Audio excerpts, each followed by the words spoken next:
Sebuah konduktor silinder pejal mempunyai muatan plus Q jari-jari A ya. Jadi total muatannya plus Q ya untuk konduktor silinder pejal ya. Jadi kita memiliki sebuah konduktor berbentuk silinder pejal yang muatannya plus Q, jari-jarinya A, panjangnya L, lalu diselubungi secara sesumbu atau koaksial dengan kulit tipis ya. Jadi yang kedua adalah konduktor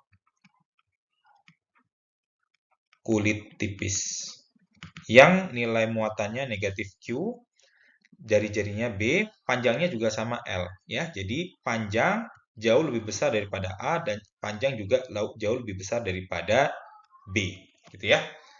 Panjangnya ini jauh lebih besar daripada jari-jari keduanya. Tentukan besar dan tanda rapat muatan per satuan luas berturut-turut pada konduktor pejal dan konduktor kulit tipis.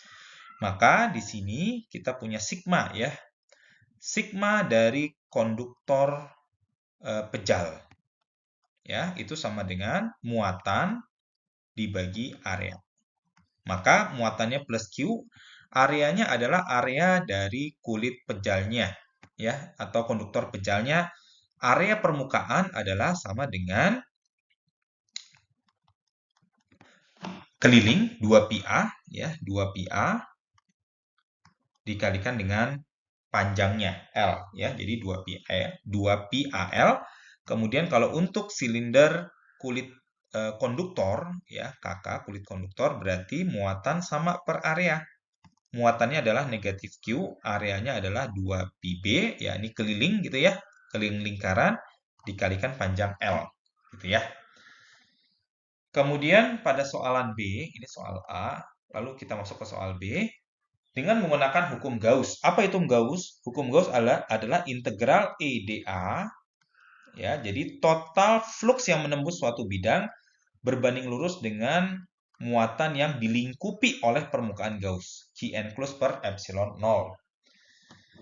Tentukan medan di titik jarak radial R dari sumbu silinder dalam konduktor pejal alias dalam A. Gitu ya. Lebih besar daripada 0, lalu di dalam A. Karena ini adalah konduktor, ya kita kalau gambar konduktor, itu muatannya akan berkumpul di kulit paling luarnya, di kulitnya, ya. Di dalam sini, ya, Q sama dengan 0, gitu ya. Maka di dalam konduktor pejal, medan listrik juga sama dengan 0, seperti itu. Ya, kenapa? Karena tidak ada muatan yang dilingkupi, yang di dalam sini tidak ada muatannya. Ya, sehingga menjadi nanti integral E.dA sama dengan 0. Nanti nilai E-nya akan sama dengan 0 juga. Seperti itu. Lalu antara kulit dengan kulit tipis atau kulit konduktor dengan konduktor pejal, atau antara A dengan B ya, antara A dengan B. Maka ini yang pertama, kemudian yang kedua adalah kita punya kulitnya ya, yang di dalam sini adalah konduktor pejal, maka yang ditanya adalah jari-jari di sini ya, medan listrik di jari-jari R ya, antara A dengan B. Maka di sini muatan yang di dalam jari-jari adalah muatan dari konduktor pejal, berarti menjadi integral E.dA sama dengan plus Q per epsilon 0. Nah, berarti total flux yang menembus itu nanti menjadi E dikali luas penampang. Luas penampangnya adalah 2πR ya, keliling ini. Kelilingnya, keliling kulitnya, keliling selimut Gauss-nya dikalikan panjang L. Nanti sama dengan plus Q per epsilon 0. Sehingga nanti kita akan mendapatkan medan listriknya Q per 2π epsilon 0L dikalikan R. Ya, seperti ini. Lalu kemudian yang terakhir di luar kulit. Ya, yang di luar kulit sini, karena di dalamnya muatannya adalah plus Q dan minus Q, maka Q enclosed-nya adalah sama dengan 0. Berarti pada jarak R lebih besar daripada B, ya, pada jarak R lebih besar sama dengan B, maaf ya, Berarti menjadi E dikali luasnya adalah 2pi RL sama dengan Q enclosed-nya adalah plus Q minus Q dibagi epsilon 0. Berarti sama dengan 0. Berarti medan listriknya sama dengan 0. Gitu ya.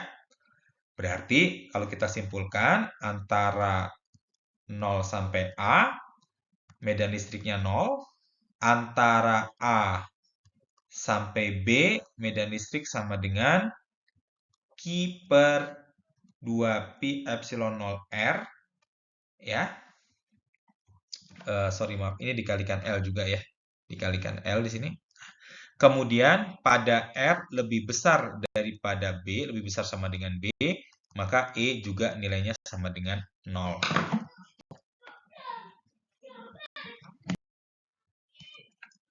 Pertanyaan terakhir adalah gambarkan kurva besar medan listrik terhadap jarak radial. Ya, tadi kita sudah tahu bahwa antara 0 sampai A medan listriknya 0, maka antara 0 sampai A medan listriknya 0 di sini ya. Medan listriknya 0. Kemudian antara A sampai menjelang B, medan listrik sama dengan Q per 2pi epsilon 0 L dikali R. Gitu ya. Berarti ketika R sama dengan A, medan listriknya nanti akan sama dengan A per 2pi epsilon 0 L dikalikan A. Sorry, maaf, atasnya bukan A tapi Q ya. Plus Q ya. Maka di sini kita akan mendapatkan yang pertama di sini ya, di titik R sama dengan A, medan listriknya adalah Q per 2pi epsilon 0 A dikali L. Kemudian dia turun ya, di mana untuk di sini dia berbanding lurus dengan 1/R gitu ya. Berbanding lurus dengan 1/R. Kemudian pada saat E lebih besar ya sama dengan B, medan listriknya kembali 0. Nah, tetapi di sini ada penurunan medan listrik secara mendadak ya. Pada saat kapan? Pada saat R sama dengan B ya. Jadi pada saat R menuju B lebih tepatnya, maaf ini saya perbaiki sedikit ya. Jadi pada saat R menuju B.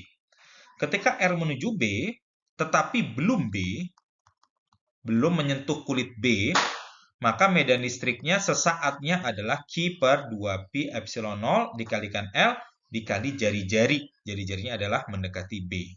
Maka pada saat dia sesaat R mendekati B dari arah kiri, medan listriknya adalah Q per 2pi epsilon 0 dikalikan B dikalikan L. Ya, seperti itu. Ya, ini kita gantikan R-nya mendekati B. Ya, kita masukkan R-nya sama dengan B, dapatlah medan listrik yang seperti itu.